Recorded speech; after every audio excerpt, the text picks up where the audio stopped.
So now we will talk about peace and conflict with China. So we, in the starting of this chapter, we read about that when we were forming our foreign policy even got affected by wars. We constantly had three wars, okay, started from 1962, which was the Indo-China War. Okay, so now let us study how our relations with China, who is our immediate neighbor, have actually changed over the period of time. Okay, unlike its relation with Pakistan, Free India began its relationship with China on a very friendly note. After the Chinese Revolution in 1949, India was one of the first countries to recognize the communist government. Okay, so what happened basically, just a second. Yes, so when India gained independence, we obviously had very strained relations with Pakistan. But from the very first day, or you can say from the very immediate period after India gained independence, we always tried to maintain friendly relations with whom? With China. Also at that time, China was having a shift, a paradigm shift. It was trying to open itself, though it is still a communist country, but it was trying to open itself. The agriculture system was trying to be more flexible, more, was having more openness, just as India was having.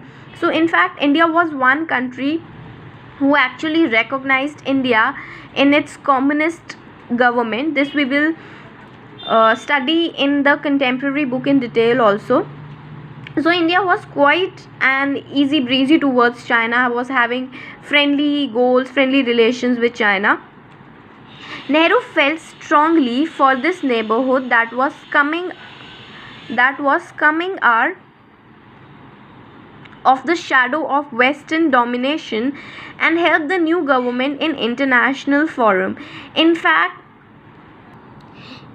India helped China at international forums also. India was appreciating जो China में पूरा paradigm shift हो रहा था, that वो western notion से बाहर आके अपने लिए और अपनी आइडियोलॉजीज से लेकर दे वर thinking about their own communist ideology. So India was actually supporting China at international forum as well.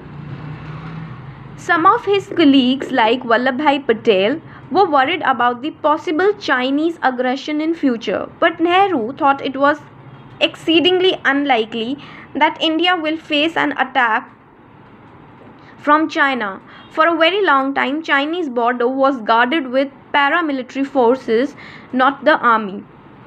So now there is a difference of opinion. Nehru always thought that Chinese relations are very good with India, or Chinese are very good towards us. That is why Nehru and the government was trying to promote China and their policies, when they were changing their policies in international forums as well.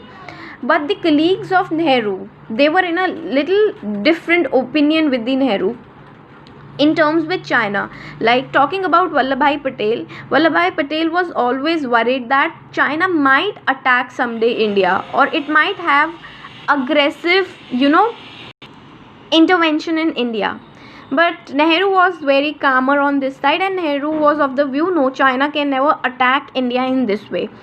Also, for this reason, for a very long time period, the Chinese border was guarded by paramilitary forces, not the army. Okay, so India did not on the borders of India and China, we basically had paramilitary forces, and this was even more making thoughts in the Indian leaders that China is not having army forces, it is specifically having even more stronger forces, that is called the paramilitary forces. Okay, and the basic difference between the armed forces is that armed forces are basically your part of military, okay, which works under the Ministry of Defense, wherein the paramilitary forces, they are part of your home affairs, so they work under the Ministry of Home Affairs, like Assam Rifles, Special Frontier Forces. These are all part of paramilitary forces. So when China was having paramilitary forces for a longer time, it brought in a even more serious doubt in the minds of Indians that China might have aggression intervention in India someday.